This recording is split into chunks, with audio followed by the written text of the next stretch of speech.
역대상 19장 6절에서 9절. 암몬 자손이 자기가 다윗에게 믿게 한 줄 안지라. 하논이 암몬 자손으로 더불어 은일천 달란트를 아람 나하람과 아람 마아가와 소바에 보내어 병거와 마병을 상네되 곧 병거 3만 2천 승과 마아가 왕과 그 백성을 상내었더니 저희가 와서 메드바 앞에 진침해 암몬 자손이 그 모든 성읍으로 쫓아 모여와서 싸우려 한지라. 다윗이 듣고 요압과 용사의 온 무리를 보내었더니 암몬 자손은 나와서 성문 앞에 진치고 도우러 온 여러 왕은 따로 들에 있더라. 사무엘하 10장 6절에서 14절. 암몬 자손이 자기가 다윗에게 미움이 된 줄 알고 사람을 보내어 벳르홉 아람 사람과 소바 아람 사람의 보병 2만과 마가 왕과 그 사람 1천과 돕 사람 1만 2천을 고용한지라. 다윗이 듣고 요압과 용사의 온 무리를 보내매 암몬 자손은 나와서 성문 어귀에 진을 쳤고 소바와 르홉 아람 사람과 돕과 마가 사람들은 따로 들에 있더라. 요압이 앞뒤에 친 적진을 보고 이스라엘의 뺀 자 중에서 또 빼서 아람 사람을 대하여 진치고 그 남은 무리는 그 아우 아비새의 수하에 붙여 암몬 자손을 대하여 진치게 하고 가로되 만일 아람 사람이 나보다 강하면 내가 나를 돕고 만일 암몬 자손이 너보다 강하면 내가 가서 너를 도우리라. 너는 담대하라. 우리가 우리 백성과 우리 하나님의 성읍들을 위하여 담대히 하자. 여호와께서 선히 여기시는 대로 행하시기를 원하노라 하고 요압과 그 종자가 아람 사람을 향하여 싸우려고 나아가니 저희가 그 앞에서 도망하고 암몬 자손은 아람 사람의 도망함을 보고 저희도 아비새 앞에서 도망하여 성으로 들어간지라. 요압이 암몬 자손을 떠나 예루살렘으로 돌아오니라. 여기 보면 암몬 사람이 이제 돈을 주고 사왔는데 용병이라고 그래 돈을 주고 사왔습니다. 전세가 불리해지니까 별로 싸우지도 않고 도망을 가버렸어요. 그래서 그걸 통해서 무슨 얘기를 했냐면 하나님의 일은 자원병이 중요하다 하는 내용으로 말씀을 했고요. 오늘 또 말씀을 또 조금 연결해서 해보겠습니다. 하나님의 일은 자원하는 마음이 중요해요. 자, 그러면 자원하는 마음으로 뽑힌 사람도 있겠죠. 그 자원하는 마음으로 뽑힌 사람들 앞에서 하나님 무슨 일을 하시느냐가 중요한 거예요. 자원했다고 해도 그 자원하는 병들이 무슨 일 다 하는 게 아니에요. 300명이 가서 뭘 하나? 상대는 해변이 모래같이 많다는데. 그러니까 자원병이 뭘 한다는 게 아니라 자원하는 마음을 가지고 지원하는 사람들 앞에서 하나님이 어떻게 해주시느냐는 거예요. 이게 중요한 거예요. 하나님께서 그들을 데리고 어떤 일을 하셨는가 하는 얘기를 이제 해보겠습니다. 사사기 7장 19절에서 22절. 기드온과 그들을 좇은 100명이 이경초에 진가에 이른즉 번병에 체번할 때라. 나팔을 불며 손에 가졌던 항아리를 부수니라. 세대가 나팔을 불며 항아리를 부수고 좌수의 횃불을 들고 우수의 나팔을 들어 불며 외쳐 가로되 여호와와 기드온의 칼이여 하고 각기 당처에 서서 그 진을 사면으로 에워싸매 그 온 적군이 다름질하고 부르짖으며 도망하였는데 300명이 나팔을 불 때에 여호와께서 그 온 적군으로 동무끼리 칼날로 치게 하심으로 적군이 도망하여 스레라의 벳시다에 이르고 또 답밭에 가까운 아벨 몰라의 경계에 이르렀으며. 하나님이 어떻게 하셨는가가 핵심 구절이 22절입니다. 22절만 다시 읽어보겠습니다. 300명이 나팔을 불 때에 여호와께서 그 온 적군으로 동무끼리 칼날로 치게 하심으로 적군이 도망하여 스레라의 벳시다에 이르고 또 답밭에 가까운 아벨 몰라의 경계에 이르렀으며. 그래서 300명이 갔는데 그들이 싸운 게 아닌 거예요. 300명이 싸운 게 아니고 무슨 일이 벌어졌냐면 하나님께서 자기네끼리 싸우게 하는 거야. 미디안 군대끼리 서로 칼로 찌르고 활로 쏘고 뭐 뒤집어 엎고 해가지고 자기네끼리 죽이는 거야. 그러니까 이쪽에서 군대가 많이 갈 필요가 있어요, 없어요? 없는 거죠. 자기네끼리 찌르는 거야. 그러니까 몇만 명 있는 몇십만 명은 상관이 없는 거지. 자기들끼리 찔리게 만드니까. 여기 말고 다른 데도 그런 내용이 많아요. 자기들끼리 싸우게 만드는 경우가 많다고요. 자중질환이 일어나게 하는 거죠. 300명이 한 마음 한 뜻으로 나팔을 불어대니까 적군이 도망해서 자기 동무끼리 자기들끼리 칼로 찌르게 만드는 거예요. 그러니까 300명만도 충분한 거지. 참관인이니까. 그래서 하나님께서 그렇게 자원한 군대 앞에서 자기네들끼리 싸우게 만든 거예요. 그러니까 일은 이제 확실히 되는 거죠. 그래서 우리는 하나님의 군대는 피곤해도 몸만 들이면 마음만 하나 되면 그리고 자원하는 마음만 가지면 능력은 전적으로 하나님께서 발휘하십니다. 그게 중요한 거예요. 능력 주께 있네. 사무엘하 23장 9절 10절. 그 다음은 아와 사람 도대의 아들 엘르아살이니 다윗과 함께한 세 용사 중에 하나이라. 블레셋 사람이 싸우려고 모임에 이스라엘 사람들이 물러간지라. 세 용사가 싸움을 도두고 저가 나가서 손이 피곤하여 칼에 붙기까지 블레셋 사람을 치니라. 그날에 여호와께서 크게 이기게 하셨으므로 백성들은 돌아와서 저희 뒤를 따라가며 노력할 뿐이었더라. 그래서 다윗 시대에 삼용사가 나오는데 이 사람들이 가서 싸움이 이제 어려워졌을 때 막 용기를 북돋은 거예요. 하나님 편에서 싸움을 돋았습니다. 그리고 다른 거거든. 피곤합니까? 그러니까 피곤해서 아주 칼에 붙기까지 손이 그렇게 했다는 거거든. 피곤해도 했다는 거죠. 그죠? 그 기도원 군대하고 똑같네. 그래서 한 마음이 돼서 그렇게 하니까 결국은 하나님 무슨 일을 하셨냐면 그날에 여호와께서 크게 이기게 하셨으므로 이게 핵심입니다. 예. 그러니까 칼이 손에 붙도록 해서 이긴 게 아닌 거예요. 그 마음을 보여드린 거야. 칼이 손에 붙도록 해본들 그거 가지고 무슨 수백만 명을 이기는 거 어떻게 하는 거예요? 그게 아니고 그렇게 중심을 보이니까 하나님의 감동감화 되셔서 여호와께서 크게 이기게 해주시더라는 거예요. 이게 우리가 바라는 거예요. 그 전에 우리는 한 마음이 돼야 되고 중심이 들여져야 된다는 얘기를 하는 겁니다. 손이 피곤하여 칼에 붙기까지 블레셋 사람을 치니까 그래가지고 이긴 게 아니에요. 그래가지고 뭐 몇만 명을 죽이겠어요? 어떻게 하겠어요? 그런데 그렇게 중심을 보이니까 한 마음을 가지고 하나님 쫓으니까 그날에 여호와께서 크게 이기게 하셨으므로 그랬습니다. 그게 중요한 얘기. 그래서 끝까지 하나님 편에 서겠다는 마음만 가지면 승리는 그분께서 가져다 주시는 겁니다. 고린도전서 4장 1절 2절. 사람이 마땅히 우리를 그리스도의 일꾼이요 하나님의 비밀을 맡은 자로 여길지어다. 그리고 맡은 자들에게 구할 것은 충성이니라. 맡은 자들이 구할 것은 충성이에요. 충성. 늘 하는 얘기입니다. 맡은 자가 무슨 능력이 많아서 무슨 삼각산에서 불을 받아서 하는 게 아니고 충성하는 마음만 있으면 일은 하나님이 하시는 거예요.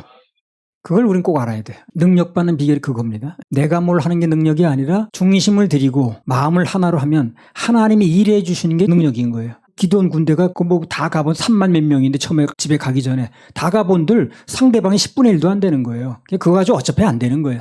그런데 300명이 갔지만 그런 한 마음을 가지고 있으니까 하나님이 그 사람들끼리 자기네끼리 치게 만들어서 이기게 했다는 거죠. 이게 중요한 거라니까요. 다 본문으로 돌아갑니다. 역대상 19장 10절에서 15절. 요압이 앞뒤에 친 적진을 보고 이스라엘 뺀 자 중에서 또 빼서 아람 사람을 대하여 진치고 그 남은 무리는 그 아우 아비새의 수하에 붙여 암몬 자손을 대하여 진치게 하고 가로되 만일 아람 사람이 나보다 강하면 내가 나를 돕고 만일 암몬 자손이 너보다 강하면 내가 너를 도우리라. 너는 담대하라. 우리가 우리 백성과 우리 하나님의 성읍들을 위하여 담대히 하자. 여호와께서 선히 여기시는 대로 행하시기를 원하노라 하고 요압과 그 종자가 싸우려고 아람 사람 앞에 나아가니 저희가 그 앞에서 도망하고 암몬 자손은 아람 사람의 도망함을 보고 저희도 요압의 아우 아비새 앞에서 도망하여 성으로 들어간지라. 이에 요압이 예루살렘으로 돌아오니라. 마찬가지입니다. 여기도. 적진 앞에서 참 상대가 앞뒤로 둘러싸여 있는 거예요. 지금요. 적진 앞에서 이들이 마음을 하나로 하는 거예요. 지금. 네가 약하면 내가 도와주고 내가 약하면 네가 도와줘. 도망갈 생각을 하는 게 아니고 흩어지지 않고 마음에 하나 됐더니 그랬더니 하나님이 도우셔서 이기게 한 거예요. 그들이 막 도망가게 만드는 거예요. 도망가게. 싸우지도 않고. 서로 간에 위치는 좀 떨어져 있어도 마음만 하나 되면 얼마든지 승리할 수 있다는 걸 보여줍니다. 오늘 본문에도 보면 요압과 아비새가 적들에 둘러싸여 있고 서로 떨어져 있어도 군대가 마음이 하나 되니까 능히 하나님 이기게 하시는 거예요. 이런 걸 우리 배워야 돼요. 삶에 적용해야 됩니다. 마음이 하나 되는 거. 예배도 한 마음 돼서 드려봐요. 큰 역사 일어나죠. 그래서 이런 싸움의 원리를 우리가 응용할 필요가 있다는 거예요. 교회 앞으로는 생물이 강물되고 강물이 바닷물 돼서 전 세계로 흘러간다고 그랬잖아요. 그래서 전 세계로 이제 사역지를 넓히게 되면 몸이 혹시 떨어질 수도 있어요, 우리가요. 그러나 지역적으로 비록 떨어져 있다 할지라도 오늘 이들처럼 마음만 하나 되면 어떤 대적이 와도 어떤 어려움에도 승리할 수가 있다는 겁니다. 그런 걸 지금 예고하는 거예요. 역대상 19장 16절에서 19절. 아람 사람이 자기가 이스라엘 앞에서 패하였음을 보고 사자를 보내어 강 건너편에 있는 아람 사람을 불러내니 하다데셀의 군대 장관 소박이 저희를 거느린지라. 혹이 다윗에게 고하매 다윗이 온 이스라엘을 모으고 요단을 건너 아람 사람에게 이르러 저희를 향하여 진을 치니라. 다윗이 아람 사람을 향하여 진을 치매 저희가 다윗으로 더불어 싸우더니 아람 사람이 이스라엘 앞에서 도망한지라. 다윗이 아람 병거 7,000승의 군사와 보병 4만을 죽이고 또 군대 장관 소박을 죽이매 하다데셀의 신복이 자기가 이스라엘 앞에서 패하였음을 보고 다윗으로 더불어 화친하여 섬기고 이후로는 아람 사람이 암몬 자손 돕기를 싫어하니라. 여기 보면 전쟁이 끝난 지 얼마 되지도 않았는데 적들이 또 모였습니다. 당황스럽습니다. 요거요. 하나님이 모이게 하시는 겁니다. 이거. 예. 싹 청소하시려고. 앞전 싸움에서 일부 죽은 건 맞아요. 죽은 건 맞는데 하나님께서 보실 때는 아직 강 저편의 아람 군대가 남아있는 거야. 그거까지 마저 없애고 싶은 거예요. 그래서 그들을 불러내는 겁니다. 불씨가 남아있으니까. 아예 이참에 싹 불러내서 청소하시려고. 그들이 강 저편에서 지금 노리고 있는 거거든. 전쟁 이쪽은 안 왔지만. 이쪽 넘어왔던 군대는 이겼지만 저쪽에 군대가 또 있는 거예요. 그들까지 끌어들이는 겁니다. 하나님께서. 아주 싹 청소하시려고. 근데 이걸 잘못 해석하면 아우 전쟁 끝난 지 얼마 되지도 않았는데 또 이런 전쟁이 또 일어나네. 하나님 계신 거야 지금? 계신 거예요. 맞아요. 예. 우리는 하나님의 자녀들은 당장 눈앞에 적들이 쳐들어오는 것만 볼 게 아니라 당장 눈앞에 환경만 볼 게 아니라 그 뒤에 있는 하나님의 섭리, 일하심. 요걸 보는 눈이 열려야 됩니다. 요걸 보는 눈이 열려야 돼. 그러면 어떤 경우는 낙심하지 않고 절망 안 할 수가 있습니다. 그 눈이 안 열리니까 절망하는 거예요. 그 눈이 안 열리니까 낙심하는 겁니다. 환경만 보이니까. 환경은 폐수라는데 그랬어요. 그래서 야 이거 전쟁 끝난 지 얼마 안 되는데 우리 피곤하고 지원열도 다 못 받으면 또 오네 저 사람들이 그렇게 생각할 게 아니라는 거예요. 하나님 편에서 저들이 아직 남아있으니까 역시 불러들여서 싹 청소하시려고 하시는구나. 이렇게 생각되어지면 그 눈이 열리면 힘이 나겠죠. 그죠? 어떤 경우에도 하나님의 섭리와 그분의 뜻과 인도하심을 읽을 수가 있어야 됩니다. 그리고 어떤 경우에도 무조건 할렐루야예요. 그냥. 아멘입니다. 그냥. 하나님 안에서 모든 일은 주님만 바라보고 참고 견디다 보면 마침내 전화의 복이고 마침내 해피엔딩이고 마침내 축복입니다. 예, 전화의 복, 해피엔딩, 탄탄대로. 자, 이런 거 보면 참 우리 삶에서 적용할 게 많지. 우리도 살다 보면 야, 일 하나 끝나지도 않아요. 또 일이 벌어졌네. 저것도 옛날에 처리도 안 되는데 또 일이 벌어졌네. 뭐 이거 한두 가지가 아니야. 이런 경우가 있거든. 근데 그럴 때요. 하나님께 맡기면 그분이 성경에서 보니까 한꺼번에 처리하시려고 그랬구나. 이 눈이 열려야 되는 거야. 그 눈이 열려야 돼요. 사무엘하 10장 18절 19절. 아람 사람이 이스라엘 앞에서 도망한지라. 다윗이 아람 병거 700승의 사람과 마병 4만을 죽이고 또 그 군대 장관 소박을 치매 거기서 죽으니라. 하닷에셀에게 속한 왕들이 자기가 이스라엘 앞에서 패함을 보고 이스라엘과 화친하고 섬기니 이러므로 아람 사람들이 두려워하여 다시는 암몬 자손을 돕지 아니하니라. 이 암몬 자손이 이제 불러들이니까 아람 사람이 도로 왔다가 그렇게 처절하게 패배하고 나니까 이제 다시는 돕지 않았다는 거죠. 그래서 여기서 보듯이 손도 잡을 사람하고 잡아야 돼. 안 그러면 큰 낭패를 봅니다. 살다가 내가 이 사람 손 잡을 사람이야? 같이 도와줄 사람이야? 같이 일할 사람이야? 이거 알고 좀 해야 돼. 그냥 아무나 들고 할 게 아니라고. 사람 잘못 만나면 아주 낭패 당합니다. 망하는 지름길이에요. 그래서 손을 잡을 사람하고 잡아야 돼요. 그 잡을 사람이 그런 사람 아니에요? 이 사람이 예배에 성공하는 사람이냐? 또 하나님을 하나님으로 섬기는 사람이냐? 뭐 이런 거 보고 해야지. 결혼은 뭐야? 손 잡는 거야? 손 놓는 거야? 잡는 거지. 그렇지. 바로 그거야. 자리 잡을 때도 마찬가지예요. 은혜될 사람 옆에 좀 앉아요. 교제도 내 영혼에 유익될 사람하고 해야 됩니다. 그게 살 길이고 내 영혼 지키는 거예요. 은혜 받는 사람, 단마음으로 잘 받는 사람. 그런 사람 옆에 있으면 나까지 은혜 받는 거야. 잠언 22장 24절. 노를 품는 자와 사귀지 말며 울분한 자와 동행하지 말지니. 노를 품는 자와 사귀지 말고 울분한 자와 동행하지 말아라. 잠언 13장 20절. 지혜로운 자와 동행하면 지혜를 얻고 미련한 자와 사귀면 해를 받느니라. 지혜로운 자와 동행하면 지혜를 얻고 미련한 자와 사귀면 해를 받는다. 누구와 사귀느냐가 인생을 좌우하는 거예요. 누구하고 만나느냐가 중요합니다. 부정적인 사람은 되도록 피하고 긍정적이고 더 신앙을 가지고 있는 사람은 더 좋고. 그래서 무슨 파트너를 삼든 결혼을 하든 친구를 사귀든 다 마찬가지라. 그래서 자꾸 그냥 부정적인 얘기하고 불신의 말을 하는 사람은 아예 채널을 돌려요. 채널을 돌려요. 그래도 안 되면 고장난 텔레비전 계속 나와. 전원을 빼야 해 그냥. 코드 빼는 게 좋다고 하죠. 계속 붙들고 있어 본들 내게 유익되지 않는 영양가 없는 얘기만 자꾸 나옵니다. 중요한 게 또 있는데 그게 뭐냐면 좀 살다가 좀 섭섭하고 누구에게인가 시험거리 생겨도 그것을 이 사람 저 사람에게 퍼지게 하면 안 됩니다. 일이 커져요. 그러면 그냥 내가 하나님 바라보고 해결받으면 돼요. 이게 퍼지지만 않으면 하나님께서 수습되게 하십니다. 근데 퍼지면 문제가 심각해요. 그럼 퍼지지만 않게 하면 하나님께 왜 수습해 주시는가? 그것도 이유가 다 있어요. 레위기 13장 5절에서 8절. 7일 만에 제사장이 그를 진찰할지니 그의 보기에 그 환처가 변하지 아니하고 병색이 피부에 퍼지지 아니하였으면 제사장이 그를 또 7일 동안을 금고할 것이며 7일 만에 제사장이 또 진찰할지니 그 환처가 엷어졌고 병색이 피부에 퍼지지 아니하였으면 피부병이라 제사장이 그를 정하다 할 것이요 그는 옷을 빨 것이라 그리하면 정하리라.